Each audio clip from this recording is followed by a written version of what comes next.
वलिय्यिही वस्सलातु अला नबिय्यिही वल वज़्न वल फ़ज़्ल वल अदल वन नज़्म वल अज़्म बिल जज़म बिवहदतिही बिकिब्रियाइही बिसुल्तानिन व बिइलानिन व बिइत्क़ानिन व बिईमानिन व बयानिन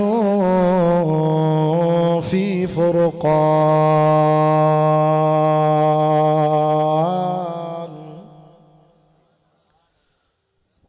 वहदहु ला शरीक लहु वहदहु बिवहदतिन मुवह्हिदन बिवहदतिन मुवह्हदन बिवहदा वहीदन व अहदन बिला मुददिन व जुददिन व नुसबिन व वस्फिन फिल कमाल ला शरीक लहु वला नज़ीर लहु वला मुशीर लहु वला मिस्ल लहु वला मिसाल ला वला कुफ़ुव लहु वला नज़ीर लहु वला मुशीर लहु वला शरीक ला वला जलद बलद वलद जसद रुसुव जुज़्व उज़्म नुज़्व वला जज़्ब वस्फ़ाई बताब बैत खस्मला व नशहदु अल्ला इलाहा इल्लल्लाह वहदहु वहदहु ला शरीक ला मन युशरिक फी ज़ातिही व सिफ़ातिही व आदातिही व आयातिही रुयत यतबर्रकु बिग़ैरिही मिन नबिय्यिन व वलिय्यिन व तक़िय्यिन व नक़िय्यिन व नसीमिन व हसीनिन व जमीलिन व सग़ीरिन व कबीरिन फ़अलैहिल ख़ुस्रान वल वबाल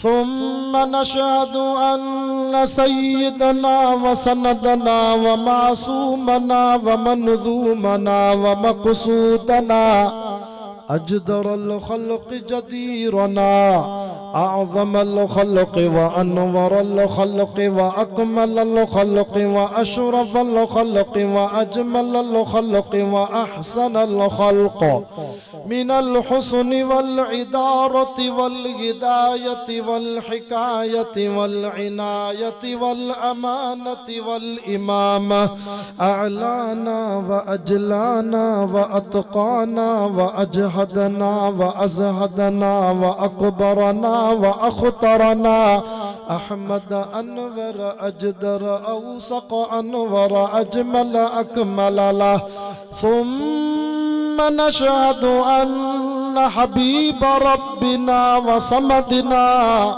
महबूब जदलना व नज़लना ईमानना मुबय्यिन फ़ुरक़ानना हादी सबीलना रौनक़ जुदरानना हुवा उद्वतुन नुज़मतुन क़ुदवतुन रुतबतुन उसवतुन हसना व बिदलाइलिल क़ाहिरतिल ग़ालिबतिल ज़ाहिरतिल बातिना सईद इला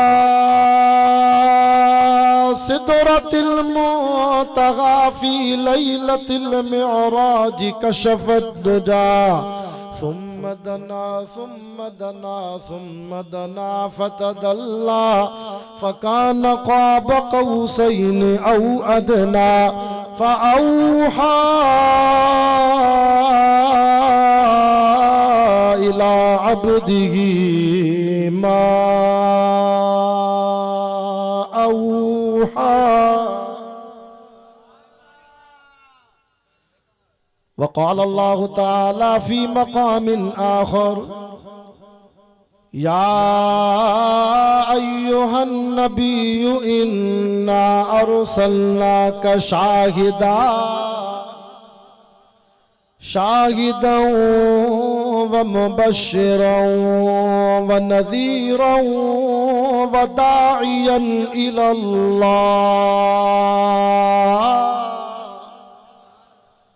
वदाइयन इलल्लाहि बिइज़्निही वसिराजम मुनीरा। वअन अब्दुल्लाह इब्न अम्र रज़ियल्लाहु अन्हुमा क़ाल कुन्ना जुलूसन इंद रसूलिल्लाहि सल्लल्लाहु अलैहि वसल्लम फ़क़ाल अन्नबी सल्लल्लाहु अलैहि वसल्लम हुब्बिब इलय्य मिनद्दुनिया सलासुन अत्तीब वन्निसा व क़ुर्रतु ऐनी फ़िस्सलात। फ़क़ाम अबू बकर रज़ियल्लाहु अन्हु फ़क़ाल सदक़त या रसूल अल्लाह हुब्बिब इलय्य मिनद्दुनिया सलासुन अन्नज़ुरु इला वजहि रसूलिल्लाह व अन यकून बिन्ती फ़ी बैत रसूलिल्लाह व अन यकून इन्फ़ाक़ माली अला रसूलिल्लाह। फ़क़ाम उमर रज़ियल्लाहु अन्हु फ़क़ाल सदक़त या अबा बकर हुब्बिब इलय्य मिनद्दुनिया सलासुन अल अम्रु बिल मारूफ़ वन्नहयु अनिल मुनकर व सौबुल खलक़। फ़क़ाम उस्मान रज़ियल्लाहु अन्हु फ़क़ाल सदक़त या उमर हुब्बिब इलय्य मिनद्दुनिया सलासुन इश्बाउल जियान व किस्वतुल उर्यान व तिलावतुल कुरान। फ़क़ाम अली रज़ियल्लाहु अन्हु फ़क़ाल सदक़त या उस्मान हुब्बिब इलय्य मिनद्दुनिया सलासुन अज़्ज़रबु बिस्सैफ़ व सौमु लिस्सैफ़ वल ख़िदमतु लिज़्ज़ैफ़। सदक़ल्लाहु व सदक़ रसूलुहुन नबियुल करीम व नहनु अला ज़ालिका लमिनश शाहिदीन वश्शाकिरीन वल्हम्दुलिल्लाहि रब्बिल आलमीन।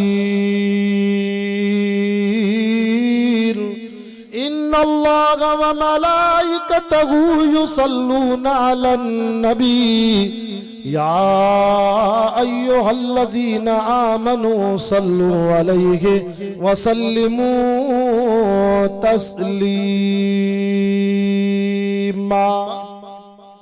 सभई आशिक रसूल बाआवाज़े बुलंद मदीने वारे साईं ते महबूब जी ज़ात ते ॾाढा दुरूद पाक पढ़ो जिनके कुरान जो अदब आ सैयद जी ज़ात जो अदब आ थोरो परे वराग ते सुरी चो। मां तव्हांजे जलसे जे करे अल्लाह जाने रात टंडो आदम ज़िले सांगड़ को प्रोग्राम करे लंबो सफ़र करे तव्हां वटि पहुतो आहियां। तव्हां भी कुछ सुरी अचो बस कलाक जे अंदर ॻाल्हि ख़त्म कंदासीं छो तो काफ़ी टाइम गुज़री वियो आहे। रात जा सियारे जी रात जा 11 भी गोया कि उन्हारे जी रात जा 2 था लगन। सीअ जी मौसम भी आहे। उलमा सां साथ ॾिनो अथव, सैयद सां भी साथ ॾियो, मोहब्बत सां दुरूद शरीफ पढ़ो त इहा मजलिस बरकत वारी थिए। अल्लाहुम्मा सल्लि अला मुहम्मदिन नबील उम्मी वाला आलिही व सल्लिम तस्लीमन दाइमन अबदन अबदा। मुझे महबूब मुहम्मद के डिठो जन हिक वारे आ। ये ना मुजाहिदन वारी सुभान अल्लाह। मुझे महबूब मुहम्मद के डिठो जन हिक वारे आ। तड़पंदो सोई सजण लय त उम्र सारी आ। कोई या कलीमुल्लाह त कोई या सफीउल्लाह, कोई या नजीउल्लाह त कोई या खलीलुल्लाह। पर ज़ात सभिनी में सजण मोहम्मद तुझी त भलारी आ। मुझे महबूब जे मुल्क मदीने जगड़ो। मां दुआ तो क्या अल्लाह ताकि हिन साल मदीने जी ज़ियारत कराए। मुझे महबूब जे मुल्क मदीने जगड़ो। मटना बियो मुल्क तोड़े दुनिया तसारिया। सरदार जे सदके सभिनी खे मान मिलियो वा। महबूब मिठे जे ख़ातिर ही कुरान मिलियो वा। ज़ियारत के कुरान जी अल्लाह ताके कब्र क़यामत में कुरान जी शफ़ाअत दे। सरदार जे सदके सभिनी खे मान मिलियो वा। महबूब मिठे जे ख़ातिर ही कुरान मिलियो वा। सलवात अदा पढ़ त वयल भाग वरे थो। ईसा मूसा नूह नबी उते रोवंदा पया। अरबी अॾे हलो मुंहिंजा मिठा उते चवंदा पया। जान बयारो अरबी कजे ब्या यार कबा काडे प्यार मिले जे पुनल जो त ब्या प्यार कबा काडे सरदार अरबी जे हूंदे हिते हथराजू सरदार कबा काडे असां जो सरदार मदीने वारो साईं आ सरदार अरबी जे हूंदे हिते हथराजू सरदार कबा काडे हिकड़ो ई गुलगंज वा त ब्या हार कबा काडे काफ किताब न खोलींदो क़यामत दी गो रब करीम ब्या सब मानू सुठा पर मुंह में हरे को ऐब अजीम आदम नूह नबी न कम ईंदो जिते हजरत इब्राहिम सभिनी खे उते छॾे ॾींदो उते के रुकंदो तस्लीम चेतो जंहिं जे इस्म में आ अव्वल मीम सो मुहम्मद अची माड़ कंदो अल्हम्दुलिल्लाह अज 8 दिसंबर सन 2021 अरबा जे दिहाड़े खमीस जी रात रुक फारम स्टाफ जे बरसा जिले घोटकी में गोट वायद बख्श मलक में बिरादर में मोहतरम जनाब उस्ताद हाफिज मोहम्मद लायक साहब ऐसा जो प्यारो साथी मोहतरम जनाब बहु सरदार अहमद कलवड़ साहब जंजे बार बार राब्ते सा बहु खुदा बख्श मलक साहब जी बहु अब्दुल रज़ाक मेमन साहब जी हिन गोठ जी जुमला जमात जी सिक भरी दावत ते टंडो आदम जिले सांगड़ को लंबो सफ़र कराए हर साल जिया तवां जे गोठ जी अल्लाह से मुखे 3 दफ़ो ज़ियारत नसीब कराई आ साईं मोहम्मद लायक साहब जी मूसा मोहब्बत आ जो ब्या आलिम तब्दील कंदो रहंदो आ पर सैयद के हर साल दुआ जे लाइ रखंदो आ मां भी दुआ करणा हुआ त अल्लाह ताला हिन जलसे के पांजी बारगाह में मकबूल ए मंजूर फरमाए ऐं जिन दोस्तन हिन जलसे में ताउन कियो आ उन नौजवानन जी दिलनि जी जायज ख्वाहिशूं अल्लाह ताला पूरी फरमाए अज तवां जे आडो रब साईं जे कलाम कुरान मजीद जे 22 सिपारे मां सूरत अहज़ाब मो हिकड़ी आयत पढ़ी आ ऐं कुछ हदीस जो टुकड़ो पढ़ियो आ दुआ है त अल्लाह ताला मुखे इन आयत ऐं हदीस जो मतलब समझाने जी तौफीक बख्शे हिनन आयतुन में अल्लाह ताला पंहिंजे महबूब करीम सल्लल्लाहु अलैहि वसल्लम सां मुखातिब आ हुजूर जा लक़ब हुजूर जो सिफ़तूं ॿुधायूं थई सीरतुन नबी जो जलसो आ इन करे दिल चवे थी महबूब जो शान पढ़ा अल्लाह पंहिंजे महबूब के जरे कुरान मजीद में सॾु थो करे त रब पंहिंजे सोने के लक़बन सां थो सॾु करे कॾहिं प्यार में चवेस तो या अय्युहन नबी अल्लाह से पंहिंजे महबूब के कॾहिं प्यार में चवे दो या अय्युहर रसूल कदे रब साईं पंहिंजे सोने के प्यार में सॾु कंदे चवे दो यासीन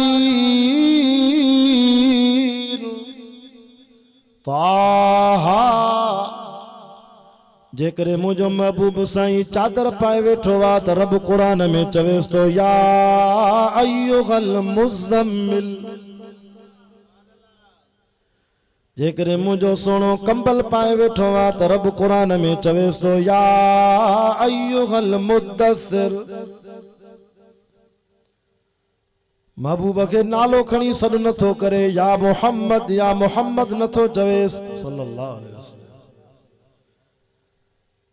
तॾहिं त अल्लाह से मेराज जी रात जिब्रील के भी चयो जिब्रील खबरदार मुझे सोने जो नालो न खणजाए बेअदब थी वेंदे तॾहिं त हीअ देवबंद जमात भी पंहिंजी मस्जिदुन में तव्हां असां या अल्लाह मदद लिखाईंदा आहियूं असां या मोहम्मद न लिखाईंदा आहियूं छो त या असां सॾु कबो आहे त हथ मथे करे जो अकेले अल्लाह खे सॾु कबो आहे या असां कंहिंखे सॾु कबो आहे अल्लाह खे तॾहिं त असां या अली मदद भी न चवंदा आहियूं छो त मदद भी अल्लाह खां घुरबी आहे असां का गाड़ी वठंदा हूं न गाड़ीअ जे पोयों भी असां अली वारिस न लिखाईंदा हूं असां गाड़ीअ जे पोयों भी अल्लाह वारिस लिखाईंदा हूं तव्हां भी जेकॾहिं अहिड़ी का कार वठो जंहिंजे पोयों गाड़ीअ जे पोयों अली वारिस लिखल हुजे त अली असांखे मोहब्बत आ अली जो नालो ड्राई जाए न रुगो जुमले के ठीक कजाए लिखण वारे के चेजाए त एड़े नमूने जुमलो लिख त अली जो वारिस भी अल्लाह आए। सो द कुरान में मुझो रब तो फरमाए इन्ना नहनु नुहयी व नुमीतो व नहनुल वारिसून। कुरान सचो है। कुरान में लिखल ना रब तो चे मारी दो भी माया जियारी दो भी माया तता जो हर जाते वारिस भी माया। हजरत अली साईं चवे तो पंहिंजे आशिकन के चरिया मुझी मोहब्बत में अंधो न थी जाए। मां अली अलिया रब रब्बा मां सोने अली के 35 ॿार थी 18 पुट थी 17 न्याणियूं थी चरिया मां अली कीअं मुश्किल कुशा थींदुमि मां त 35 ॿारनि जो मोहताज आ। मां अली त औलाद वारो आ मूंखे 9 घर वारनि मो 18 पुट थी 17 न्याणियूं थी अरे चरिया मुश्किल कुशा वो रब थी जेको कुल हुवल्लाहु अहद अल्लाहु समद लम यलिद व लम यूलद जेके न पुट न न्याणी जेको औलाद को पाक। एक दलील मुश्किल कुशा वो आ जेको औलाद को पाक आ। हजरत अली साईं के घणा ॿार 35 ॿार 18 पुट 17 न्याणियूं। अली जदों मां के मुश्किल कुशा दी मां त औलाद जो मोहताज आ। जागो था मुझी गालियों ज़हन खोले बुधो छो त रात जो सियारे में 11 का वो वाइज ई आ जी सकरात वारे ते यासीन पढ़न और मेरे जोरी हलणो आ ता असा के जेके जेके थकल हो पंजा बई हथ मथे करे जो सुभान अल्लाह।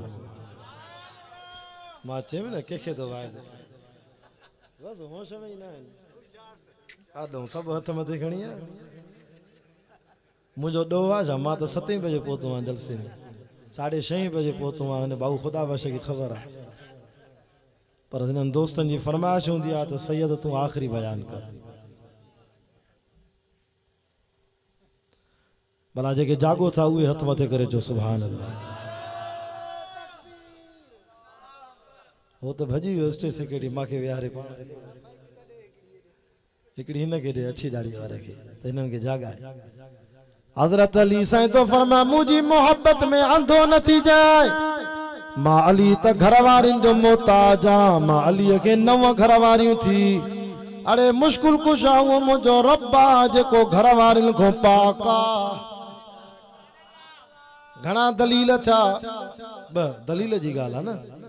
पहिरों दलील त मुश्किल कुशा वो जेको औलाद को पाका मां अली के 35 ॿार रब औलाद को पाक। बो दलील मुश्किल कुशा जे बारे में मुझो सोनो अली तो फरमाए मां घर वारिन जो मोहताज आ मुझो रब घर वारिन को पाक। घणा दलील था ब टियों दलील हजरत अली साईं तो फरमाए मां के भुख लगंदी आ त मां मानी खाईंदो आ मां मानी जो मोहताज आ। अरे मुश्किल कुशा वो रब्बा जेको अल्लज़ी हुवा युतइमुनी सजी दुनिया के खाराइंदो आ पाण खाइण को पाक। घणा दलील था 3 शाबाश। ये असा जो वाइज ही आ जण एक बे सा कचहरी करा तवी गलाइंदो त सैयद जी भी दिल खुलंदी। घणा दलील था शाबाश 3 तू त गल है ना मुसा। फरमाए चौथों दलील हजरत अली साईं तो फरमाए मां पानी जो मोहताज आ पानी न मिले त मां अली उन मरी वना। अरे मुश्किल कुशा वो रब्बा जेको अफर आई तुमुल मा अल्लज़ी तशरबून कुल अरअयतुम इन अस्बह माउकुम गौरा फमन यातीकुम बिमाइन मईन अल्लज़ी हुवा युतइमुनी व यस्कीन। हजरत अली चौथे मां पानी जो मोहताज चरिया मुश्किल कुशा वो रब थी जेको सजी दुनिया के मिठो पानी प्यारींदो आ पाण पानी पीण को पाक। घणा दलील था 4 जिन जो चैन सा प्यारा वो गलाए। घणा दलील था असा सिद्दीकी भी आयूं असा फारूकी भी आयूं असा उस्मानी भी आयूं हथ मथे करे जो असा हैदरी भी आयूं असांजो अक़ीदो आहे जेको मुर्शिद मौला अली के न मञे उन जे मुंह में लख लानत हुजेसि। असां हसनी, असां हुसैनी, असां हैदरी, तॾहिं त असां तकरीर में चवंदा आहियूं हुसैन करबल में पढ़ियो क़ुरान, हुसैन तीरन में अने ती नियत, हुसैन बचड़ा कोहाया उतड़े, हुसैन बदले में वरतिया जन्नत, बिगिश्त जाहिन बुलंद दर्जा, हुसैन जो उत मकाम आहे। घणा दलील था। पंजो दलील मुश्किल कुशा केरा हजरत अली से तो फरमाए मां निंड जो मोहताज आ, मां अली जे कदे निंड न कया त मथो फाटी पवे। हकीम तबीब भी लिखन था त हर इंसान जे जिस्म जो हक आ 8 कलाक निंड करे। जे निंड पूरी न कंदो त पो शुगर जो मरीज, पो ब्लड प्रेशर, हाँ सही, पो बियूं भी बीमारियूं जन्म वठंदियूं। असा मौलवी भी दिसो था शुगर जा मरीज ॾींहं रात ओजागा सफर बेवक्ता वाइज बेवक्ती मानी, पो छो न बीमार थियूं। ये ओजागा निंड पूरी न थींदी। मुझो सोनो अली तो फरमाए बीमारियूं जन्म वठंदियूं। अरे मां अली निंड जो मोहताज आ, मुश्किल कुशा त मुझो रब्बा अल्लाह ला इलाहा इल्ला हुवल हय्युल क़य्यूम ला ताखुज़ुहु सिन्नतु वला नौम, जेको निंड दशा पर निंड जे झटके को भी पाक आ। ओ ये ऊंघ भी नहीं दिया रब साईं के, पिनकी को भी पाक आ। हजरत मूसा अलैहिस्सलाम तो जे मुझा मौला तो के निंड नहीं दिया। अल्लाह फरमायो कलीम तो के यकीन ना है छा तमा निंड को पाका। रब मुखे यकीन आए त तू निंड जे झटके को भी पाका, पर यो मंजर त देखार तो के किए निंड नहीं दिया। वला किल्लियत मइन कल्बी, मुझी दिल के सुकून मिले, इत्मीनान थे, अखिन सा दिसा त रब तो के किए निंड नहीं दिया। एड़ो ही वाक्यो कुरान मजीद में भी लिखल आ। हजरत इब्राहिम अलैहिस्सलाम भी अल्लाह से के शा चयो, टियों सिपारो खोल, रब शा थो चे, व इज़ क़ाल इब्राहिम रब्बि अरनी कैफ़ तुह्यिल मौता। जो कुरान पढ़ा तो तांजे गोठ जे मथो रम जो मींह थो वसे। इन मुजीबी को साउंड जो जेसी ताईं आवाज तो वने, जो वण वण ते, पन पन ते, दर दर ते, इन लायक साहिबान जे गोठ जे वटे वटे ते कुरान जी रम जो मींह थो वसे। व इज़ क़ाल इब्राहिम रब्बि अरनी कैफ़ तुह्यिल मौता। निंड न कर, मां जल्दी जान तो छनाया, आंख मां देकर। इब्राहिम अलैहिस्सलाम तो जे मुझा अल्लाह मरी वेंदासी, वरी तू ही जियरो कंदे, पर रब मुअल के किए जिंदा कंदो आ। क़ाल अवलम तुमिन, अल्लाह फरमायो खलील तो के ईमान ना है छा त मां ही मारींदो आ, मां ही जियारींदो आ। युखरिजुल हय्य मिनल मय्यत व युखरिजुल मय्यत मिनल हय्य, मुअल मो जिंदा कढंदो आ, जिंदा मो मुअल कढंदो आ। कुकड़ मो आनो, आने मो कुकड़, ये त लग सरदार कलवड़ दिसे न यो हाल आ। वना मारे दो देर सां वाइज कर, कुकड़ मो आनो चे, आनो मो आने मो कुकड़, बच्चो चवे न और कुकड़ तो चे, तड़ी चवंदा न मां के सिजल थे जो वारो जो अल्लाह छो त मानीअ खां पोइ तव्हांखे भी निंड, मूंखे भी निंड, वेड़े ज़ोरीअ त हलूं। कुरान जा आशिको, दीन जा परवानो, कुकड़ मो आनो, आने मो बच्चो। इब्राहिम अलैहिस्सलाम तो चे क़ाल बला, रब यकीन आए त तू ही मारींदो आ, तू ही जियारींदो आ, पर वला किल्लियत मइन क़ल्बी, मुझी दिल के सुकून मिलंदो। यो मंजर देखार त कीअं थो मारे, कीअं थो जियारे, अखिन सा देखार त दिल के सुकून मिले। बिनी नबियन अर्ज कयो, मूसा नबी शा चयो त मौला तो के निंड नहीं दिया, यो मंजर त देखार। और इब्राहिम अलैहिस्सलाम शा चयो, मौला तू मारे करे जियरो कंदो आ, यो मंजर त देखार। बई वाक्या सच्चा, कुरान में भी लिखल आ, ॿियो हदीस में लिखल आ। इब्राहिम अलैहिस्सलाम जो वाक़ियो पहिरों ॿुधायां, पोइ मूसा नबी ॾे अचूं था। अल्लाह फरमायो क़ाल फ़ख़ुज़ अर्बअतम मिन अत-तैर, ओ खलील जी मुंहिंजा रब वञ मार्केट मो 4 पखी वठी आ। घणा पखी? शाबाश 4। रब केड़ा पखी वठी चा? मोर पखी वठी आ, कबूतर वठी आ, टियों कांव वठी आ, चौथों कुकुड़ वठी आ। सिंधी कुकुड़ मता फार्मी समझो। फार्मी त मोना अब्दुल हमीद लुंड चवंदो आहे इन जी शादी न आहे त इहो बेनिकाही आहे। हा ते फार्मी खाइण में मज़ो बि न आहे।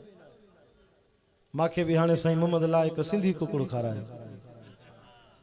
मां चवंदो आहियां मौलविन खे दाल चांवर खारायो त बि भलो आहे, पर फार्मी मुर्गी न खारायो। या अछी कुकुड़ परे भॼो रखो। सिंधी कुकुड़ जेको सुबुह जो बांग ॾेई उथारींदो आहे।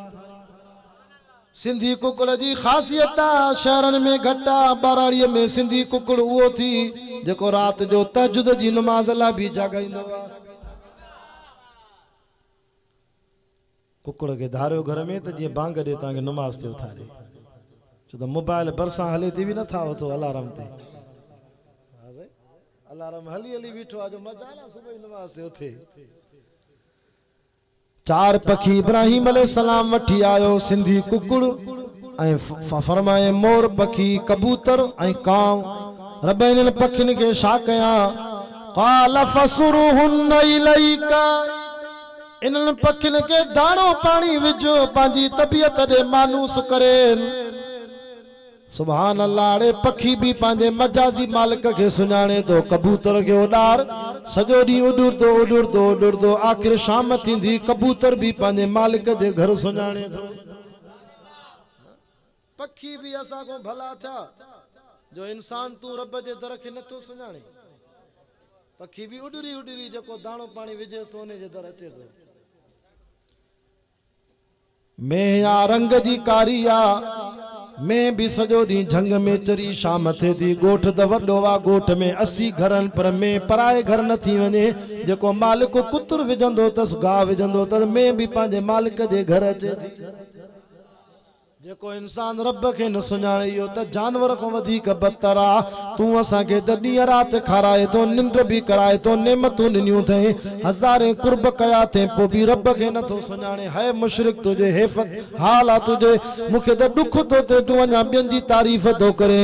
मुशरिक कुछ त हया कर, पंहिंजे मालिक जो दर त सुञाण। तोखों त जानवर भी भला थिया। अड़े कुत्ते ॾे नज़र कर, कुत्तो भी। असांजो हिकिड़ो दोस्त हो चए पियो साईं ॻोठ में झेड़ो थी पियो साईं, असां लॾे वियासे, कुत्तो हो जेके मानीअ जो टुकर विझंदासे। साईं फैसलो थियो वरी जो ॻोठ मोटी अचूं साल ॾेढ खां पोइ त उहो कुत्तो असांजे घर जे दर ते अञा वेठो आहे। जानवर जेके मानीअ जो टुकर विझंदा उहो भी साल ॾेढ थी वियो पर मालिक जो दर न छॾी। ऐं इंसान तूं अल्लाह जे दर ते नथो अची। रब हाणे छा कयां? अल्लाह फरमायो खलील फसुरहुन इलैका सुम्मा जअल अला कुल्लि जबल। खलील हाणे शुरीअ खे तिखो कर, शुरी भी तिखी गए। अल्लाह फरमायो इब्राहिम हाणे न चइनी पखियुनि खे रंग भी आण, कंहिंखे अछो, कंहिंखे कारो, कंहिंखे नीरो, कंहिंखे ॻाढ़ो। छो? मारे करे टुकड़ा टुकड़ा करे जरा जरा करे उछलाईंदे वरी मां अल्लाह जियरा करे दींदो साईं। मता इब्राहिम अलैहिस्सलाम तुझी दिल में ख्याल अचे त रब ॿिया पखी ॾिना थी, पखियुनि जहिड़ा ॿिया पखी ॾिना थी। ना ना ना, निशानी तौर लिखी छॾ त हिन खे हे रंग आयो, छो त इहे ई मारे इहे ई जियरा करे तुझे साम्हूं बीहारींदुमि, जीअं दिल खे यकीन थिए त ॿिया पखी न आहिनि, रब साॻिया ॾिना। निशानी तौर रंग भी हणे। इब्राहिम अलैहिस्सलाम न चइनी पखियुनि खे 4 महीना दाणो पाणी विझी पंहिंजी तबियत रे मानूस करे हाणे रंग भी हई, शुरी भी तिखी। अल्लाह फरमायो खलील हाणे चइनी पखियुनि जी मुंडी लाइ। मोर पखीअ जी मुंडी लाथई, कबूतर जी मुंडी भी लाथई, कुकड़ जी मुंडी भी लाथई, अल्लाह जे हुक्म सां कांव जी मुंडी भी लाथई। कांव हराम तो मत सुभाणे तां भी कांव के सीर ॾियो। वो चो से हबीबुल्लाह शाह चई वा कांव के भी। बाबा उन तफसीर में नालो इन जो आयो आहे पखीअ जो, इन में का अल्लाह जी मनशा ई हिकमत हुई न त कांव हलाल कोन्हे। हाँ मोहम्मदी शरीयत में कांव हराम है तो अल्लाह ताला यो पखी चेस तरह खणी आयो। चार पखी चेनी जो मुंडियों भी लाथे खंभ भी लाथे।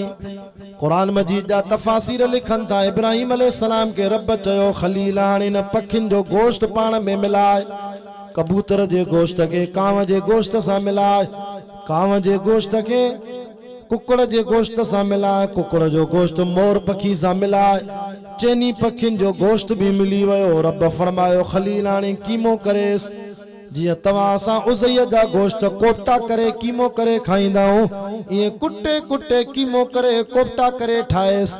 जरा जरा थी विया कुरान तो ते सुम्म जअल अला कुल जबल मिनहुन जुज़आ जुज़आ जुज़आ। आने टुकड़ा टुकड़ा इब्राहिम अलैहिस्सलाम कुछ हवा में उछला वाचूड़े में, कुछ दरिया में उछला, कुछ समंद्र में उछला, कुछ जबलन में उछलाए। चारई पखियों रुगो मुंडियों पयूं, बाकी सब जरा जरा गोश्त जा उछलाए छड़े। रब हाणे छा कया सुम्मा दुउहुन यातीन कसाया। आने चवेन अल्लाह जे हुक्म से जिंदा थी अचो। हजरत इब्राहिम अलैहिस्सलाम जे दो ओ मोर अल्लाह जे हुक्म से जिंदा थिया, कुकड़ तू भी जिंदा थिया, कांव तू भी रब जे हुक्म से जिंदा थिया, आसे मोर पखी तू भी जिंदा थिया, कबूतर जिंदा थिया। याती न कसाया रब हवा के हुक्म दिनो वाचूड़ो घुलियो जरा जरन सा मिली विया। चारई पखी जियरा थी सोना थी मुंडी भी उन्हनि सां मिली वई। इब्राहिम अलैहिस्सलाम जे आॾो वेठा रब पखिन के चयो हाणे मुंहिंजी तारीफ़ कयो। पखी इब्राहिम ॾे तके पंहिंजी वात सां ज़ुबान सां अल्लाह जी तारीफ़ था कनि। इब्राहिम अलैहिस्सलाम जो यो मंदर ॾिठो त सजदे में किरी पियो, चे तो वालम अल्लाह अजीजुल हकीम। मौला हाणे खबर पइजी वई, दिल के सुकून मिलो, ईमान अग में हो पर हाणे दिल के सुकून मिलो। रब तू ही गालिब आ, तू ही हिकमत वारो आ, तू ही मारींदो आ, तू ही जियारींदो आ। वो भी न के अल्लाह समझ में ना आयो। गाजी भारत ते गाजी छा कंदो, इहो त काठी आ, पाण रसन सां ॿधो पियो आहे। रस्तो खोलेस त गाजी मथो किरई त को मथो फाड़ई। असांजे पासे रे हिकिड़े गाज़ीअ खे तार जो करंट हो, हे जो आयो करंट लॻो, गाज़ीअ जो त तपियो वेठो हा। गाज़ी ॾंगे थो, गाज़ी नथो ॾंगई मथां बिजली वठई 11,000 चरिया काठिन खे तो हथ ॿधे। जेको पाण रसन जो मोहताज आहे तोखे छा कंदो इहो? नफ़े नुक़सान जो मालिक केरा हथ मथे करे ॿुधा। मां नथो चवां, क़ुरान तो चए वइयम सस्कल्लाहु बिज़ुर्रिन फला काशिफ लहू इल्ला हू। हथ मथे करे चो क़ुरान सच्चो आ। जेको खणी आयो मलाइक वो जिब्रील भी सच्चो आ। क़ुरान जे सोने मोहम्मद जे क़ल्ब ते लथो सोनो मोहम्मद भी सच्चो आ। क़ुरान जे शहर में आयो मक्के मदीने में उहे शहर भी। मूसा नबी तो चे मौला तो के निंड न ईंदी आ। ये मंजर होयो ना, अखे मारे के निंड न ईंदी आ। अल्लाह फरमायो कलीम मां निंड को पाका अच त मंजर ॾेखाराए। मूसा नबी पाणीअ जो दिलो खणो, सुभान अल्लाह। ॾाढा पाणीअ जो दिलो मटको हथ में झले बीठो, सॼो ॾींहुं भी सुबुह थी वियो, मंझंदि थी वई, शाम थी वई। मूसा नबी भी त इंसान हो। थोरो निंड जो झटको आयो, दिलो छॾाइजी वियो, दिलो पट ते किरी पियो, टुकड़ा टुकड़ा थी वियो। अल्लाह फरमायो कलीम जेकॾहिं मां रब भी तो वांगुर ईअं थोरो निंड जो झटको वणा त सॼी दुनिया इन दिले वांगुर तबाह थी वञे। ला ताख़ुज़ुहु सिनतु वला नौम।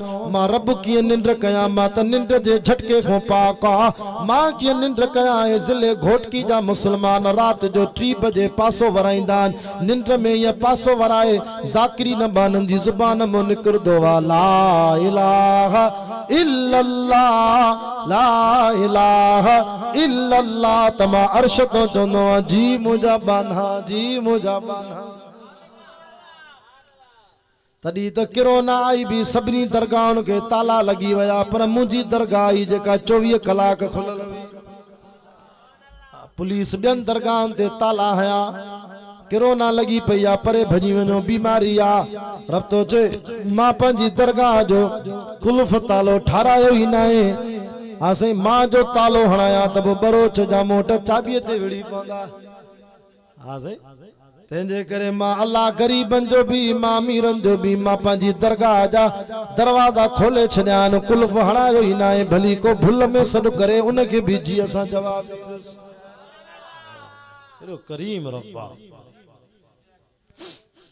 अरे मां तो के न विसारे तू छो तो मां के जवानी में विसारे मां जे पेट में तुझी कारीगरी मां कई छाते तो वडाई करे सुम्मा खलकना नुतफता अलकतन फखलकना अलकत मुज़गतन फखलकना मुज़गत इज़ामन फकसौना इज़ाम लहमा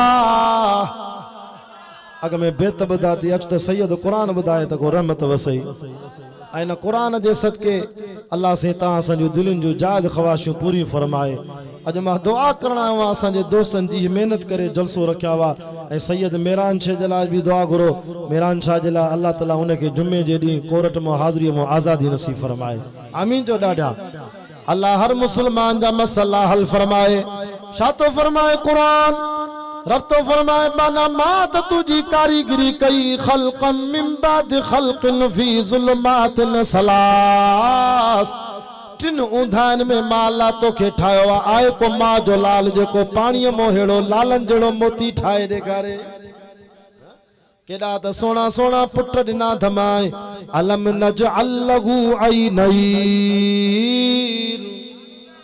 18,000 बल्बन जो नूर घटाड़े एड़ियूं अखियूं मुफ्त में ॾिनियूं माए वठी ता अखी एड़ी जगह अल्लाह ॾिनी आ मिलदी गंबट जी अस्पताल में मिलंदी लारकाने मो रेंजर्स मो न सही मुफ्त में अखियूं ॾिनियूं माए अड़े जे अख खणी तारो हिते हणाया त अखिन मो तारन ये सिज जी तपश में तारा ही निकरी अचनि या ना ना अखियूं हिते ठहन पयूं हिते रखियूं माए वलिसान व शफतैन चपड़ा मां ठाया माए जुबान मां ठाई माए तुझो नक हिते मां ठायो माए हया कर मुशरिक कुछ त गैरत धार माओ जे पेट में अखियूं बदिनियूं माए कन बदिना माए हथ बदिना माए पैर बदिना माए गोडा बदिना माए कुल्ला बदिना माए दंद बट्रीअ ॾिना माए आंगरियूं 20 ॾिनियूं माए पर गैरत वारा उज़वा 4 हिकु हिकु करे ॾिना माए मथो भी हिको नक भी हिको जुबान भी हिक दिल भी हिक छो त तुझो रब भी हिको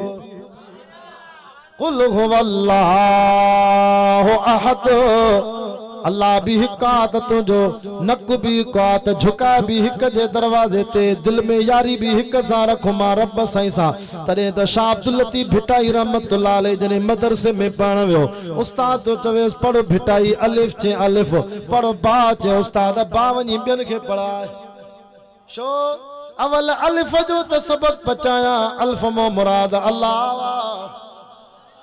अना अलिफ अंदर में आयो ही ना त बा किए पढ़ा शाह अब्दुल लतीफ भिटाई वडो मुवहिदो सेवण वारो साईं लाल कलंदर भी मुवहिदो छो त लाल कलंदर जो असुल नालो हो उस्मान मरवंदी सहाबा जो परवानो तडी त अबे अम्मा नालो ही शहबाज कलंदर जो सोनो उस्मान रखियो रानीपुर वारो सचल फकीर भी असा जो हो हे त असा वाह बिन सुस्ती कई से तडी मुशरिक जोरी कब्जा करे वा पीरन ते न त पीर सब असा जा हा छो त शाह अब्दुल लतीफ भिटाई सजी जिंदगी तौहीद पढ़ी तू साईं तू सुभान मुखे चारो नागे चवण जो वसंदा शहर वीरान करे वरी वसाए वाहन केखे दाम न बख्शे दमड़ी केखे माया बख्शे मण केखे बेक न बख्शे बकरी केखे दाता बख्शे धन केखे पाले सुख पाल किन में केखा पीहाए पाहण तेना हूं ताहण था डकन लिंग लतीफ जा नारे तकबीर नारे तकबीर साधो फरमाए सारी रात जागी जिन याद कयो सुबहान आशिक अब्दुल लतीफ चवे तन जी मिट्टी भी लधो मान ओ कख सड़न पन सड़न सड़े साओ गा जेके भिटाई के मञींदा आहिनि उहे सुभान अल्लाह का छो त असां बेपीरा छो रहियूं असां पीरनि वारा आहियूं असांजा मुर्शिद हाले जी वारा असांजा मुर्शिद बेर वारा असांजा मुर्शिद अमरोटी सैयद असां पंहिंजे मुर्शिदनि असांजा मुर्शिद पंहिंजे मुरीदनि खे कॾहिं पंहिंजे पेरनि ते बि न झुकाईंदा थी हथ मथे करे जो अकेले अल्लाह जे दर ते झुकाईंदा थी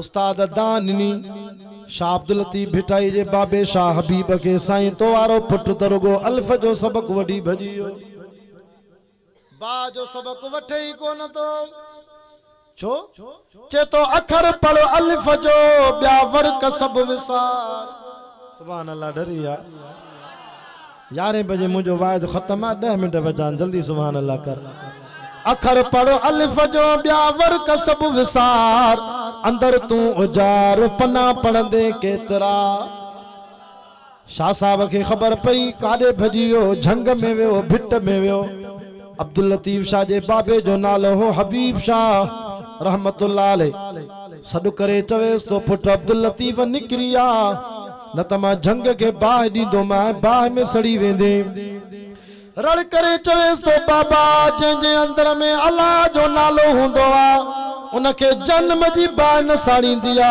तो वारी दुनिया जी बाह छा कंदी यो थी मोबाइल भिटाई के भी न था मने मुशरिको भिटाई त निज तो ही तो बढ़िया ते तो जंजे अंदर में अल्लाह जो नालो उनके दुनिया जी बा जन्म जी बा नसाणी दी दुनिया जी बा के केड़ी ताकत बाबा भली बा दे मा जिक्र थो कया ला इलाहा इल्लल्लाह ला इलाहा इल्लल्लाह बुधो घोटकी जा मुसलमानों कुरान दा आशिको दीन दा परवानो ला इलाहा इल्लल्लाह ला इलाहा इल्लल्लाह ला इलाहा इल्लल्लाह ला इलाहा इल्लल्लाह शाह अब्दुल लतीफ भिटाई जे बाबे के कावड़ अची वई चे भला ॾियो झंग के बाय मन बाय जे भोग मुंहिंजो पुट निकिरी अचे बाय लगी अधु कलाक थी वियो किताब लिखंदा झंग सड़ी वियो बरपट सड़ी वियो शाह साहब के दुख थियो त मुंहिंजे पी मुंहिंजे पुट जो जनाज़ो त खणी चो बाय में सड़ी वियो हूंदो मुरीद गोले गोले थकजी पिया चेसई जनाज़ो लभे ई कोन थो अलाए काॾे वियो तो वारो पुट आखिर औलाद जिगर जो टुकड़ो आ औलाद जिगर जो टुकड़ो आ शाह साहब पान लथो मैदान ते हबीब शाह रहमतुल्लाह अलैह रोई करे सॾु करे चेसो पुट जिंदा है त निकरी आ या अल्लाह मुंहिंजो पुट शहीद थी वियो त मां जनाज़ो त पढ़ास रब फना फिल्लाह थी वियो तुझे इश्क में सफ़ा दीवानो हो रब मुंहिंजो पुट काॾे वियो या जनाज़ो ॾेखार या जीअरो ॾेखार सैयद घराणे जी दुआ कीअं न क़बूल थे पोतल फ़कीर जो बाबो हो अल्लाह अकबर शाह अब्दुल लतीफ भिटाई ॾिठो त हाणे बाबो परेशान तो थे माके दबा वेजो ना आया सॾु करे चवेस तो बाबा रोए छो तो कख सड़न पन सड़न सड़े साओगा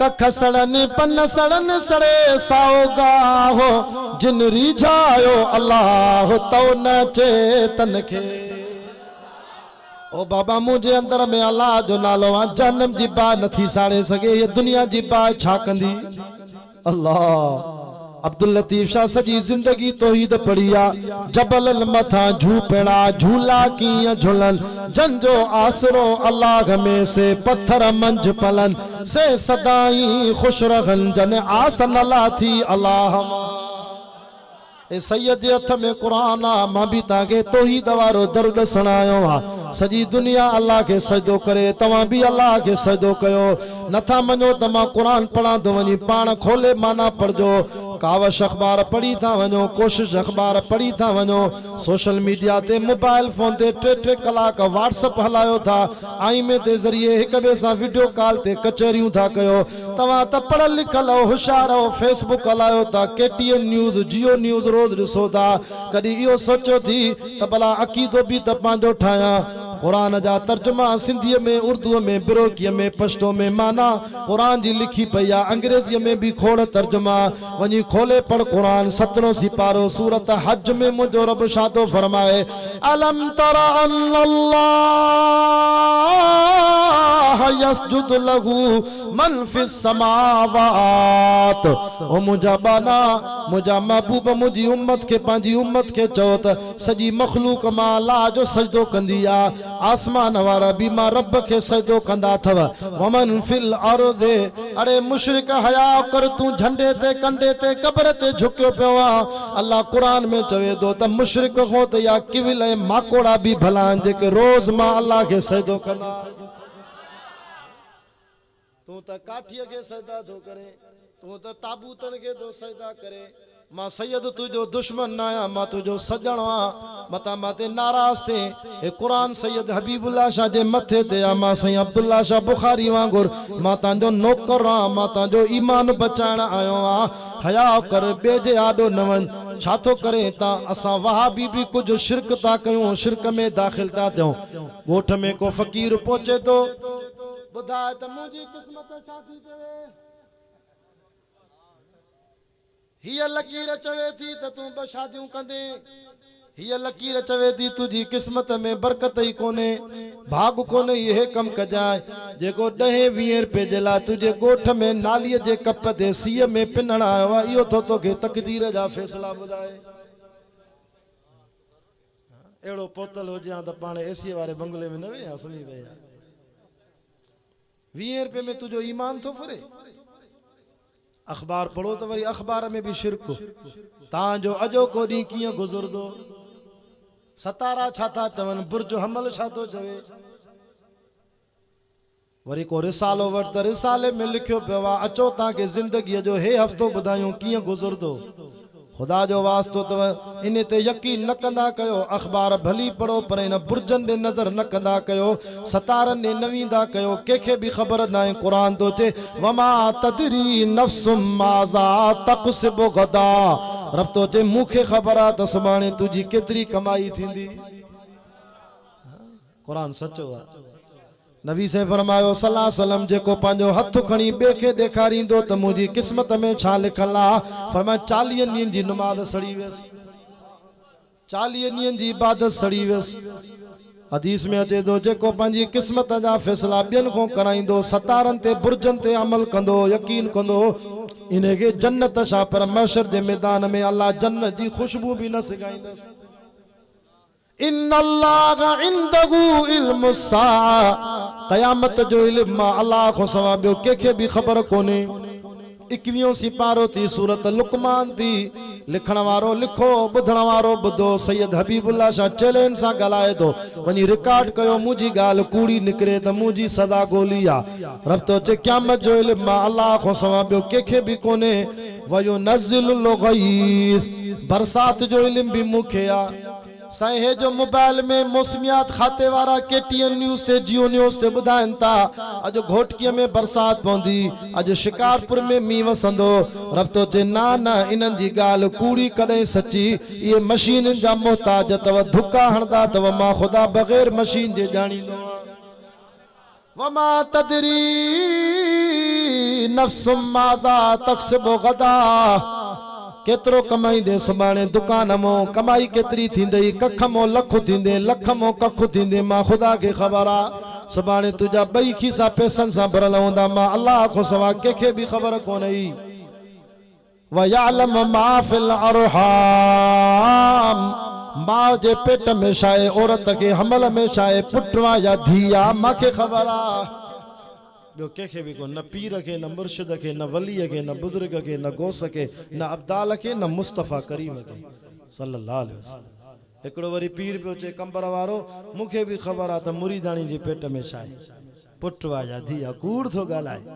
अल्लाह जो कसम हाणे ताज़ो वाक़ियो थियो आहे असांजे खानपुर में। मुंहिंजे मामे जी न्याणीअ खे पेट थियो अस्पताल में। मुड़ुस हुन जो 5 दफ़ा खणी वियो बीबी सगोरीअ खे, चेक कराई 5 महीने 6 महीने 8 महीने। हर दफ़े डॉक्टरनी चयसि त बाबा मुबारक हुजेव सैयद सगोरा, पुट आहे पुट आहे पुट आहे, अल्लाह जी नेमत आहे। ठकायो थियो अस्पताल में, कपिड़ा बि पुट जा खणी विया। जॾहिं डिलीवरी थी, ऑपरेशन थी त न्याणी जा। पोइ घर फोन पिया कनि त न्याणीअ जा कपिड़ा ॾियो, हे त असां छोरे जा खणी आया, जायो ई न आहे। हाणे वाक़ियो थियो आहे ताज़ो। हाँ दे मुझे मामे जो पुट वो कावड़ में वनी करे उनके चे डॉक्टरनी अंधी हुई छा 2500 रुपया वतई तू भी चे पुट्रा निभागी असांजी खुशी मरी वई ओरे न्याणी जाई हर दफे 500 वतई 5 दफा चेकिंग कराई से तो डॉक्टरनी छा पी चे नाराज छोता जो सैयद मुझी मिशन खराब थी पई मुझी मिशन खराब थी चवे तो पैसा मोटाए ॾियां अल्ट्रासाउंड खराब थी पा ॿीहर चेकिंग कराया माना तो धुका थी हणे न पुट पुट खलक ग़ैब में छो थी हथ विझे व यालम मा फिल अरहाम अरे मां जे पेट में ठाया मां तो मुखे ही खबर आ फला सद्दक़ वला सल्ला वलाकिन कज़्ज़ब व तवल्ला सुम्मा ज़हब इला अहलिही यतमत्ता औला लक फौला तवज्जो कर 11 थी वान पर तांजी मोहब्बत में 2 मिनट हला दो फला सद्दक़ वला सल्ला वलाकिन कज़्ज़ब व तवल्ला सुम्मा ज़हब इला अहलिही यतमत्ता औला लक फौला सुम्मा औला लक फौला अया सबुल इंसानु अन युत्रक सुदा अलम यकुन नुतफतम मिन मनी युमना छाते तो वडाई करें पलीत कतरे मोठायो तमाय मिन बैन सुलब व तराइब एकड़ो कतरो पी जी पुठियो मो निकरे बो कतरो माओ जी छाती मो निकरे कतरा कतरन सा मिलाइंदो आ अरे गोड के लगे तो गोड पलीत पर इन पलीत कतरे में तो के केड़ो त लालन जड़ो मोती ठायो वा अलम यकुन नुतफतम मिन मनी युमना थुम्मा काना अलक़तन फखलक़ फसव्वा फजअल मिनहु ज़ौजैन अज़्ज़कर वल उन्सा 4 महीनन में तुजा सब उज़वा ठाए करे पो मलाइक वेठो आ जेको पुछंदो आ या अल्लाह ही बार जेको मां जे पेट में ठायो थी रब इन के तू साह विझण वारो आ जान मां जे पेट में हेडे चुरंदो पर रब बुधा अम ज़करुन अम उन्सा यो बार पुट थिंदो या न्याणी थींदी रब तो फरमाए उन माले मां फैसलो कराइंदो आ मलाइको लिखोस त यो पुट थिंदो त पुट थिंदो न्याणी त न्याणी छो त फैसलो मां रब जो आ हुकुम मोजो आ वरी मलाइक पुछंदो आ या अल्लाह यो बार न्याणी थींदी ठीक आ या पुट थिंदो ठीक आ लिखत थी वई रब यो त बुधा अम शकीयुन अम सईदुन ही बार जमंदो बदबख्त थी मरंदो या नेक बख्त थी मरंदो मुझे रब जो इल्म केडो वडो आ अञा जायो ही ना घोटकीअ में अञा आयो ही ना मां जे पेट में आ अगे ही खुदा जी तकदीर लिखे थी त निभागो थींदो बेईमान थींदो या ईमान वारो थींदो अस्पताल में मरंदो या नमाज में मौत थींदस मस्जिद में यो अगे ही खुदा वट लिखजी वने दो वरी टियों सवाल थींदो आ रब हिन के रिज़्क केतरो मिलंदो रोजी केतरी मिलंदी तू त ॾींहं रात तड़पेंदो न खुदा करे मुके रोजी थे पर केडी भी कोशिश करे मिलंदई उहो जेको अल्लाह वट लिखल आ छो त रिज़्क जा दरवाजा रब खोलियान पर जेतरो नसीब में होंदो ओतरो ही मिलंदो अन नसीब युसीब वलौ कान तहतल जिबाल रब तो चे जेका शे नसीब में होंदई वा जबलन जे हेठो पई होंदी भी मां घुराए चपन ते नसीब कराइनो मां अन नसीब ला युसीब वलौ कान बैन शफतैन जेका शे नसीब में न होंदई वा चपन तो भी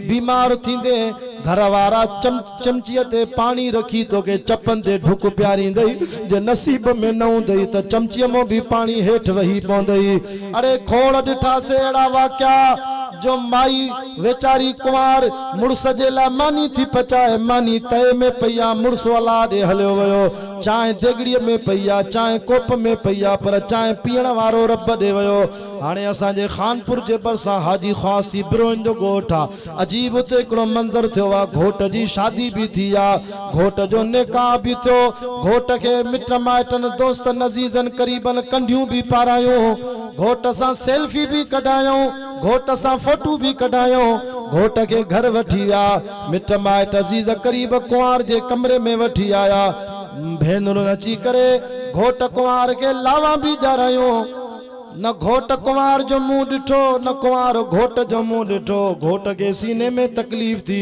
कंढियूं पातल घोट के कार में खयूं विया शिकारपुर जे सिविल अस्पताल जे दर ते पहुतो घोट जो साह निकिरी न घोट कुंवार जो मुंह ॾिठो न कुंवार घोट जो मुंह ॾिठो हर शे जी मुंद थी पर मौत जी मुंद ही कोन आई केड़ी खबर अज रात आखिरी हुजई ये न चौंदो कर त कुराड़ो थिया त पो तौबा कंदम पो दाढ़ी रखंदुम पो अल्लाह जे दर ते झुकंदुम ना ना नबी सल्लल्लाहु अलैहि वसल्लम फरमायो मौत ता जे मधो ये सवारा जो नमाज में चौंदो आना अस्सलामु अलैकुम व रहमतुल्लाह नबी से फरमायो बे सलाम पढ़ण जी भी ताकत ना है इते भी मौत अची दो सके एडो मौत के याद करो छड़े दो गफलत मुसलमानों कुरान दा आशिको माता दे न्यापो खणियावा माता दे अर्ज खणियावा सजदो के जो हथ मथे करे बुदा अल्लाह जो तरीद चे तो अलम तरा अल्लाह यसजुद लहू मन फिस समावाति व मन फिल अर्द व शम्स वल कमर रब तो फरमाए सिज भी त मुखे सजदो कंदो वा न चोडीअ जो चंद्र भी मां अल्लाह के सजदो कंदो वा व नुजूम सतारा भी मां रब के सजदो कंदा अरे मुशरिक तो खो त व शजर ये वण भी भलान को खजीअ जो वण को बेद मुश्क जो वण को अंगूरन जो बाग को जैतूनन जो बाग ये भी रोज अल्लाह के सजदो था कने वल जिबाल व शजर व दवाब रब तो फरमाए मुशरिक बेईमान को तो ये जानवर चौपाया भी भला वड़ा वहणियों गाबा डांद उठ डाचियों बकरियों शेला घटा रिढा ये भी रोज मां अल्लाह के सजदो कंदा हथ मथे करे जो असां भी अल्लाह के सजदो कंदा से हाजत रवा केरा रुगो अल्लाह न चो अल्लाह ही इन ही ते जोर दे त भी जा दरवाजा ही बंद थी वेंदा हाजत रवा केरा जल्दी गला मां दुआ घुरा मुश्किल कुशा केरा वाजिबुल वजूद केरा अरे तो जड़ो ठग बियो केर थींदो रोज मस्जिद में कुरान जे आडो मस्जिद में अल्लाह जे आडो वुजू सा चवे दो हर रकात में इया का नाबुदो व इया का नस्ताईन खास तुझी बंदगी कंदो आ रब खास तो खोई मदद घुरंदो आ कम अज कम जेको नमाज में पढ़ो था न इने जी माना सिखो त भी गुमराह न थींदो अरे मस्जिद में अल्लाह के चई त हर नमाज जी हर रकात में रब तो खोई मदद घुरंदो आ वरी बा निकतो अल मदद या रसूल अल्लाह भेट भिटाई कर मुल्क मिठाई हर साल ईंदो आ अञा कुछ न थियो आ ओडो चे तो इया का नाबुदो तो खोई मदद घुरंदो आ वरी बा निकतो को पीर मुर्शिद आयो रब तू भी तू आ पर साईं भी त घट ना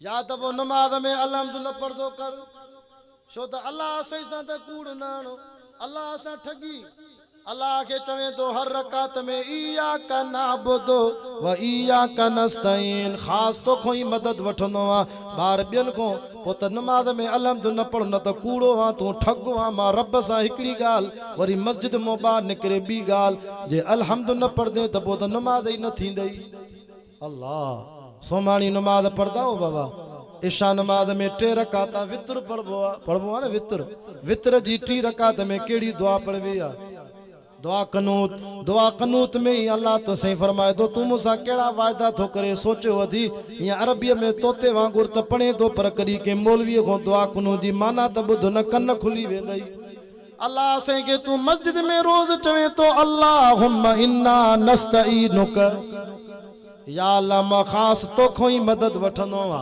व नस्तगफिरुक रब तो खोई बख्शिश घुरनो वा व नुमिनु बिक रब तो ते ईमान आणींदो वा व नतवक्कलु अलैक असा वा भी जरे घट मुशरिक थियोंदा किया रात जो मस्जिद में चौंदा व नतवक्कलु अलैक रब तो ते मुजो भरवसो वा यकीना सुबह सा पेट में सूर पियो हाजी साहब के चलो हाजी मरियो मैं रात निंड ना आई छोचे रात दाल चावर खारायो तड़ी सूर पियो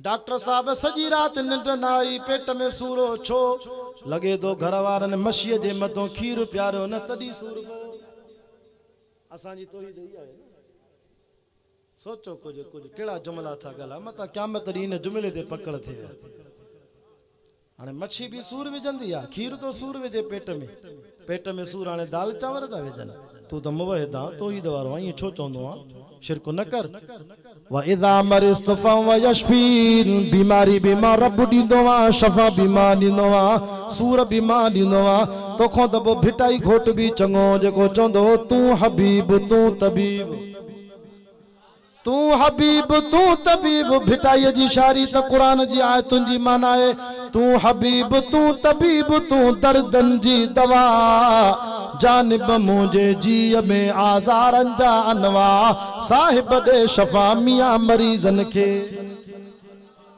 आज वायदो क्यों सैयद यादो इंशाअल्लाह अल्लाह जो दर न छॾींदा से व कुर्रत आईनी फि सलात नमाज मां मोहम्मद जी अखिन जो ठार थी पढ़ंदो नमाज हिन के चो हल नमाज ते साईं दुआ कजाए पढ़दा से क़यामत में पढ़दे छा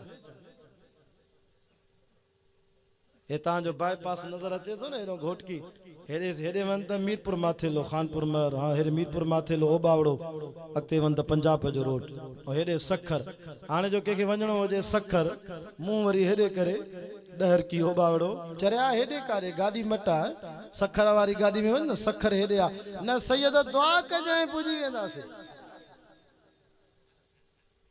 बाबा तो के सखर वणो आ त गाड़ी जो मुंह हिया कर ने भागा सखर हेडे आ हेडे कारे तू वने न मुर्शिद तुजी दुआ सा पुजी वेंदा से आउठो न पहुंचदो ये वरी भी मोटी इंदो सखर हेडो हेडो फिरी रुलदो मोटी इंदो इए मुजो मुर्शिद साईं अब्दुल समद हाले जी वारा अल्लाह उनके सेहत नसीब फरमाए साईं जन चवन पा जो बेनमाजी है ना उनके मुर्शिद जी दुआ भी न लगदी जेके खुदा जे फर्ज जो ख्याल ना तिने के आलिमन जी दुआ केड़ी लगंदी और नमाजी मानू अल्हम्दुलिल्लाह फजर का बो जोर आ जोर का बो असर आ पो मगरिब पो इशा ख्याल कंदो यार कपड़ा पाक क्या जिस्म पाक क्या मथो नमाज आ सियारे जो सिज आ जल्दी तो लहे ओचितो के मौत अची वियो न तभी नमाजी क़यामत दी पाकन सा गडो थंदो और जेके नमाज जो फिक्र ना है तो वो कपड़न जो ख्याल भी न कंदो जान जो काथे पेशाब कंदो वट भी न कंदो हल केड़ो नमाज पढ़दा से हां पो यो मरी वेंदो मता क़यामत दी पलीतन सा गड न उथे और नमाज एडी सोली तव मलक साहिबो बियन जातन वारो नमाज एडी सोली आ जे भी नथा पढ़ी सको वेही पढ़ो तभी कबूल है वेही नथा पढ़ी सको न कुर्सी ते पढ़ो मां खुदा तभी कबूल कंदो ऐ मां रब ता सा लेखो ही न कयो आ ओ सुमी पो ये व्याण जी टेक लगाए माजूरा बीमारा इशारन ते नमाज पढ़ो तभी कबूल है हां सियारो वा थदो पानी आ कुराड़ो वुजू नथो करे सके फतयम्ममु सईदा तय्यबा नबी से जे सदके ताजा लेखो ही न कयो आ मिट्टी पाक आ तयम्मम करे नमाज पढ़ तभी कबूल आ साईं कमंद जी मुंदा कमकार आ जमीन ते वना तो हेडे ओडे मस्जिद परे आ शाह साहब किए नमाज पढ़ा रब तो जे बाना वजुइलत इलल अर्द मसाजिदा महबूब जा उम्मतियो ताके सजी जमीन मस्जिद करे दिनी आ नथो अची सके मनी जमीन ते मुसल वेशाए काबे दे मुंह पड़े पढ़ तभी कबूल आ एकड़ो बचे साईं शाह साहब मां नमाज किए पढ़ा माके नक मो रत थी अचे पेशाब जा कतरा अचन ता कांच सुथण गोड पलीत मां नमाज किए पढ़ा रब तो जे बाना इलाज करा अल्लाह शफा दींदई जे न तबे 5 मिनट पिया हुजन कपड़ो पाक करे भी नमाज में भली पेशाब जा कतरा हलन नक मो रत हले शरीयत मुहम्मदी तू माजूर आ तोसा लेखो ना नमाज कबूल आ तू असा के निभागा रब तो लेखो ही नथो करे वरी जदो मुझा बाना तू पढ़ एकड़ो वरी चे बस मां नमाज के पढ़ा इस्लामाबाद विंदो आ कराची ड्राइवर निभागा गाड़ी नथा बियारन एसी वाले कोच में घुमंदो आ मां जो पो भी तू वुजू करे सीट ते वे हलंदी गाड़ी में इशारे ते नमाज पढ़ तब कबूल आ हां सही एकड़ो वरी चे बस मां नमाज के पढ़ा रेल में सफर कंदो आ रेल जो मुंह कदी हिया कदी रेल हिया थी वने कदी हिया काबे जी खबर नथी पई माजो तुझो फैसलो भी अल्लाह कुरान में क्यों आई नमा तुवल्लू फसम वजहुल्लाह रेल में जादे तुझो मुंह ओदे अल्लाह जी जात आ पढ़ो कबूल अल्लाह से तांजो वेण कबूल फरमाए अल्लाह मुझो बुधायण कबूल फरमाए सब दोस्त तहिया जी सूरत में वेहो तो 5 मिनट दुआ करो इखलास ता अल्लाह ताला कबूल फरमाए रात जा 11:15 थियान रब जी रहमत लही आई आ अल्लाहुम्मा सल्ली अला मुहम्मदिन नबील उम्मी व अला आलिहि व सल्लिम तस्लीमन दाइमन अबदन अबदा अल्लाहुम्मा अस्तगफिरुल्लाह रब्बी मिन कुल्लि ज़म्बिन व अतूबु इलैह या अल्लाह इन जलसे के पानी बारगाह में मकबूल है मंजूर फरमा ए खालिक अर्ज़ो समा असा मेरा जरूर आयूं गुनाहगार आयूं पर बेगैरत ना आयूं तौहीद वाराऊं अल्लाह तौहीद जे सदके असा के माफ फरमा या अल्लाह इन दुआ में अच्छी दाढ़ी वारा बैठा अल्लाह इन जिसत के मुखे भी माफ फरमा इन जमात के भी माफ फरमा असा मेरा जरूर आयूं गुनाहगार आयूं पर बेगैरत ना आयूं तौहीद वारा अल्लाह तौहीद जिसत के माफ असा जे कारी साहब सही मोहम्मद लायक साहब जी ये मेहनत कबूल फरमा जिन इन सां ताउन कयो भाऊ सरदार कलवर साहब, अल्लाह उन्हनि जी रिज़िक रोज़ी में बरकत फरमाए। ॿियनि दोस्तनि जिन भी साईं सां ताउन कयो आहे ऐं किन दोस्तनि दुआ जे लाइ अर्ज़ु कयो आहे, भाऊ खुदा बख्श मलक साहब जे लाइ, अब्दुल रज़ाक मेमन साहब लाइ दुआ घुरो। अल्लाह इन्हनि जी रिज़िक हलाल में बरकत नसीब फरमाए। अल्लाह सभिनी बेरोज़गारनि खे हला रोज़गार ॾे। असांजे सैयद सगोरे जे लाइ बि दुआ घुरो, सैयद मीरान शहर जा, अल्लाह हुनखे जुमे जे ॾींहुं आज़ादी नसीब फरमाए। रब जेके भी नाजायज़ कैदी जेके को रब साईं जेलनि में दाख़िल न, अल्लाह सभिनी खे रब साईं आज़ादी फरमा। या अल्लाह अजे बाने ते रहम फरमाए, मुझा मौला तू रहीम करीम रब्बा तू रहम फरमाए। या अल्लाह मुसब्बिबुल असबाब तू आ रब साईं, तू चाहे त देर ही ना आहे, रुगो कुन फयकून जो हुकुम आ। दिलनि जो मालिक भी तू आ रब, वॾनि वॾनि सुप्रीम कोर्ट ऐं हाई कोर्ट जे जजनि जूं दिलियूं भी तुझे हथ में रब। जाॾे फेराई तुझी मर्ज़ी, हेॾे फेराई तुझी मर्ज़ी, हीअं भी सजण वाह वाह, हूअं भी सजण वाह वाह। अल्लाह इन सैयद सगोरे जी आज़ादी फरमा। या अल्लाह असांखे दुनिया मां घुराए, असांजो ख़ात्मो कलमे ईमान सां कजाए रब। असांजूं अखियूं गुनाहनि में, असांजा कन गुनाहनि में, असांजे पेरनि जे उज़वनि सॼी ज़िंदगी गुनाहनि जूं लज़तूं वरितियूं। या अल्लाह असां क़ब्र जो अज़ाब सही न सघंदासीं, मुंहिंजा मौला क़ब्र जो अज़ाब ॾाढो ॾुखियो आहे। या अल्लाह असां होड़ जो सूर नथा सही सघूं, असां क़ब्र जो अज़ाब काॾों सही सघंदासीं। बस करीम तुझे फज़ल सां असांखे रब पंहिंजे फज़ल सां माफ़ फरमा। असांखे पंहिंजी इबादत ते नाज़ न आहे, बस तुझे रस्ते में ॾींहं राति सिंध बलोचिस्तान जी कुंड कुर्श में तुझी तौहीद जो पैगाम थो पहुचाए। इन पैगाम जे सदके रब साईं रहम फरमा, अल्लाह रहम फरमा। या अल्लाह रहम फरमा, असांजी आफ़ियत फरमा। या अल्लाह महांगाई जो अज़ाब आहे, नौजवान खोड़ बेरोज़गार, उनखे हलाल जी रोज़ी नसीब फरमा। से हाफ़िज़ साहब वटि जेके मासूम ॿार पढ़नि था, उन्हनि जे सीने में क़ुरान हदीस जी दौलत नसीब फरमा। या अल्लाह हिन इलाइक़े वारनि खे रब हिदायत तू नसीब फरमा, शिरक खां बचाए, बिदत खां बचाए, सभु मुवहिदनि खे हुज़ूर जी सुन्नत ते हला। या अल्लाह हुज़ूर जी सुन्नत ते हला। या अल्लाह 5 वक्त बाद जमात सां नमाज़ नसीब फरमा। शैतान वॾो हरामी आहे, उन जे चंबे खां असांखे बचा। शैतान जी शैतानी को बचा, हासिदन जे हसद को बचा, दुश्मन जे शर को बचा, फितने फसाद को नज़र बद को बचा। जिन इंतजामिया वारनि जलसे में तावन क्यों कबूल फरमा, जे लाउड वारे दोस्त भलो लाउड हलायो उनखे भी कबूल फरमा।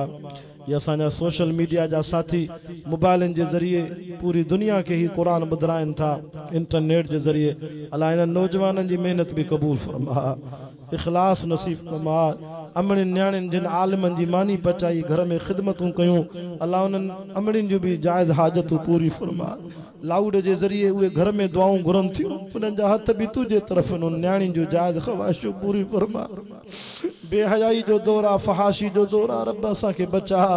अल्लाह असांखे बचा, गुनाह को बचा, गुनाह जे वेझो वञण को बचा। असांजी औलाद खे भी सालिह बणाइजाए, असांजी औलाद खे भी दीन जी ख़िदमत जे लाइ क़बूल कजाए। ये टूटा फूटा गोड़ा पंहिंजी बारगाह में कबूल फरमा। आखिरी वक्त हुजे, खात्मो कलमे सां नसीब फरमा। सुबहान रब्बिक रब्बिल इज्जति अम्मा यसिफून। अल्लाहुम्मा आनिस वहशती फी क़ब्री, अल्लाहुम्मा रहमनी बिल क़ुरआनिल अज़ीम वजअलहु ली इमामन व नूरन व हुदन व रहमा। अल्लाहुम्मा ज़क्किरनी मिन्हु मा नसीत व अल्लिमनी मिन्हु मा जहिलतु वरज़ुक़नी तिलावतहु आना लैल व आना नहार वजअलहु ली हुज्जतन या रब्बल आलमीन।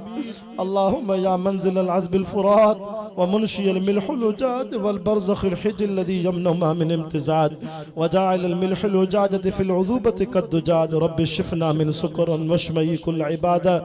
या अल्लाह जमात के तौफ़ीक़ दे त साईं हाफ़िज़ साहब मोहम्मद लाइक सां हर साल तावन कनि, हेड़ा रहमत जा जलसा थियनि, रब दुआऊं थियनि थियूं, क़ुरान पढ़जे तो इन जो असर सॼो महीनो ॻोठ ते हलंदो, इन जो असर सॼो साल ॻोठ जे मथां हलंदो। हिकु मुंहिंजो मुर्शिद साईं ख़लीफ़ो अहमदीन साईं हाले जी वारनि जो ख़लीफ़ो फरमाईंदो, हिकु साल जलसो थींदो आहे, फरमाए उन हिकु जलसे जो सॼो साल असर रहंदो आहे ॻोठ ते। अल्लाह रहमतुनि जो मींहुं वसा। अल्लाह ॻोठ वारनि खे पाण में मुहबत ॾे, झेड़े झगड़े फसाद खां बचाए। जमात केॾी वेठी आहे मूंखे ख़बर न आहे, कंहिंजी दिलि में कहिड़ो राज़ आहे, कहिड़ी दिलि में दुआ आहे, रब जाइज़ हाजतूं सभिनी जूं पूरी फरमाए। रब्बना तक़ब्बल मिन्ना इन्नका अंतस समीउल अलीम व तुब अलैना इन्नका अंतत तव्वाबुर रहीम अजमाइन सुम्मा अजमाइन बिरहमतिका या अरहमर राहिमीन ला इलाहा इल्लल्लाहु मुहम्मदुर रसूलुल्लाह।